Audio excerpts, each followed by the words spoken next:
I never thought I'd end up in a place like Ashwick. Small towns always felt like traps. Too quiet, too nosy, like everyone's watching you, waiting for you to mess up. But when my city journalism gig fell apart, the only job offer came from the Ashwick Gazette. Rent was cheap, the work was steady, and I figured I could handle a year in a nowhere town. That was 4 months ago. Now I'm not sure I'll ever leave. Not because I want to stay, but because Ashwick, it holds on tight. Ashwick's forgettable, a main street with Mabel's Diner, a hardware store, the rusty nail bar, and a church with a crooked steeple. The houses are old, sagging under decades of neglect. It's got that faded charm, cozy for a day, suffocating for longer. But what got me right away were the streetlights. Tall, rusted, probably from the 1930s, they line every road like old guards. And every night, at exactly 11:43 p.m., they go out. I noticed it my first week. I was walking home from the Rusty Nail, working on a fluff piece about the Harvest Festival.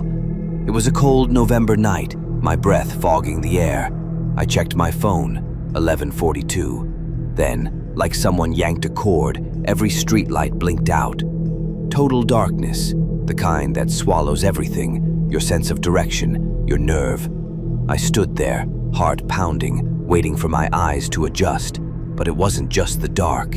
It was the silence, no crickets, no wind, nothing. Like the town was holding its breath. 4 minutes later, at 11:47, the lights snapped back on. The street was empty, quiet, like nothing happened. I laughed it off. Quirky small-town power grid, right? But something felt wrong. The next morning, I asked Mabel, the diner's owner, about it. She's warm, mid-50s, always pouring free coffee. But when I mentioned the blackout, her smile faded. Old wiring, she said, scrubbing the counter too hard. Happens every night. You'll get used to it. Her eyes darted away, and I swear I saw her flinch. Why was she lying? And why did the whole town seem to know something I didn't? Mabel's reaction stuck with me. I'm a journalist, curiosity's my curse. I started asking around about the blackout. First stop was the hardware store, where Tommy works. He's a lanky kid, maybe 22, always got earbuds blasting music to survive the boredom. Been like that since I was a kid, he said when I asked, shrugging. Don't worry about it, man. But he wouldn't look at me, and his hands fumbled the screws he was shelving. Next, I tried Clara, the librarian. She's in her 70s, sharp as a tack, knows every book in the Ashwick Public Library by heart. When I brought up the lights, her face tightened. Some things in this town are better left alone, Elliot, she said, using my name like a warning. It gave me chills, but she wouldn't say more, just turned back to her books. I started timing the blackouts every night, 11:43 to 11:47, 4 minutes of nothing. I'd watch from my window on Cedar Lane as the streetlights winked out, leaving the town in darkness. Nobody went outside during those minutes. The streets stayed empty, the houses dark.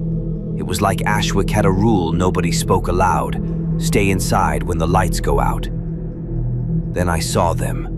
The shapes. About a month in, during one of those blackouts, I noticed movement in the dark. Not clear, not like people or animals, just shadows, too tall, too smooth. They glided along the edges of my vision, never fully in focus. If I turned my head, they'd vanish. If I stayed still, they'd linger, like they were studying me. I told myself it was my imagination. You know how the dark plays tricks. Your brain conjures monsters to fill the void. But these weren't random. They moved with purpose. I tried to shake it off, but the next night, it wasn't just shapes. I heard something, a whisper, faint, like it was coming from the street. My name, Elliot. Soft, drawn out, like a sigh. I froze, staring into the dark, but there was nothing.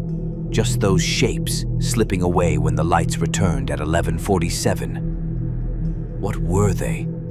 And why did they know my name? I stopped going out at night after the whispers started, locked my doors, drew the curtains, tried to pretend it was normal. But it wasn't. The shapes were clearer now, more defined during those 4 minutes. They weren't just shadows anymore. They were tall, impossibly thin, moving like they didn't touch the ground. And the whispers, they were louder, a chorus sometimes, all saying my name, Elliot, Elliot. It wasn't coming from the street anymore. It was closer, like it was seeping through the walls. I went back to Tommy at the hardware store, desperate for answers. He was restocking shelves, earbuds dangling. I blurted it out, asked if he'd ever seen anything during the blackout. His hands froze, and for a second I thought he'd run. "You're seeing things," he said, voice low. "Don't go looking for trouble, Elliot. Just stay inside." His hands shook as he turned up his music and walked away. He knew something. They all did. Clara was worse. I caught her at the library, surrounded by old newspapers I'd been searching for any mention of the blackouts. Nothing. Not a single article, which was odd for a town where every minor event makes the Gazette. When I asked about the shapes, she slammed a book shut. "You saw them," she said, not a question. "Now they know you see them." Her voice was sharp, but her eyes were scared. She wouldn't say more, just told me to stop asking questions. I couldn't stop, though. I started noticing how everyone in Ashwick acted the same. At the diner, Mabel would glance at the clock if it was near 11:43, her smile fading.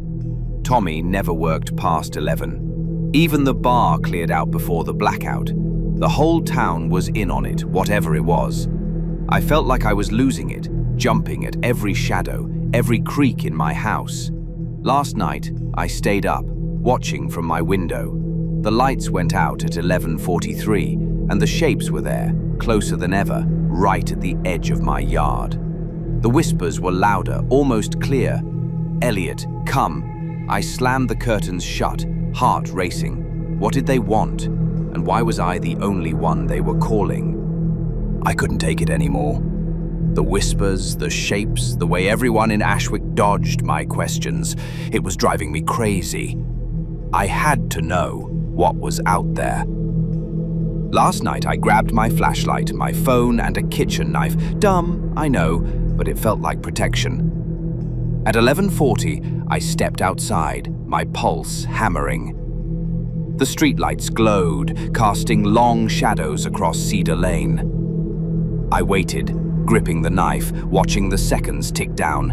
11:43, the lights went out. The dark swallowed everything. My house, the street, the world. I flicked on my flashlight, but the beam was weak, like the darkness was thicker than it should be. The shapes were there, clearer now, gliding just beyond the light. Too tall, too smooth, moving in ways that didn't make sense. I swung the flashlight, but the beam passed right through them, like they weren't solid. The air turned sharp, cold, like breathing in needles. Then the whispers started. "Elliot, stay." Not from the street, behind me. I spun around, knife raised, but there was nothing. Just my house, the front door still open, a black rectangle against the night. My flashlight flickered, and I saw it. Not a shadow anymore. A figure, tall and pale, with a face that wasn't a face. No eyes, no mouth, just a smooth, blank surface. It was looking at me. Not with eyes, but I felt it, heavy and wrong, like it was peeling back my skin. I stumbled back, tripping over the curb, the knife slipping in my sweaty hand. The whispers grew louder, a chorus now. "Elliot, you see us." My flashlight died. My phone wouldn't turn on. The shapes were everywhere, circling, closing in. I ran, blind, toward my house, scraping my hands on the pavement. I made it inside, slammed the door, locked it, my hands shaking so bad I could barely turn the bolt. The lights came back on at 11:47. I was on the floor, knife in hand, gasping. The street looked normal, empty, quiet. But I knew they were still out there. What were they? And what happens if they catch me next time? I went to Mabel's this morning, barely holding it together. She was behind the counter, same as always, but her smile was gone. I told her what I'd seen, what I'd heard. She didn't look surprised. "You went out during the blackout," she said, her voice flat. "You shouldn't have done that, Elliot." I begged for answers. She leaned in, whispering, "They've always been here. The lights keep them away, but only for so long. Stay inside and they'll leave you alone, mostly." I tried Clara next. She was shelving books, her hands steady but her eyes tired. "You saw them," she said before I could speak. "Now they know you see them. They'll come for you." She handed me a key to the library's basement archives and told me to look for myself. The archives were a mess: boxes of records, yellowed newspapers, old ledgers. I found one entry from a 1932 town council log. "Streetlights installed to deter the visitors. Blackouts necessary to appease them. Do not interfere." That word, visitors, sent a chill down my spine. I haven't gone out at night since. The whispers are louder now, even with the doors locked. The shapes don't wait for the blackout anymore. I see them in the corners of my room, in the window's reflection. They're waiting for me to slip up, to step outside when the lights go out. I don't know what they want, but they're patient. Last night, they didn't just whisper my name. They said, "Stay, or we'll take you." I'm leaving Ashwick tomorrow. I've packed my car, quit my job, told nobody. But as I sit here, typing this, it's 11:40 p.m. The streetlights are flickering, earlier than they should. The shadows outside my window are moving, closer than ever. They're not waiting for the dark anymore. And my front door, it's creaking, like something's pushing against it. What happens when the lights don't come back on?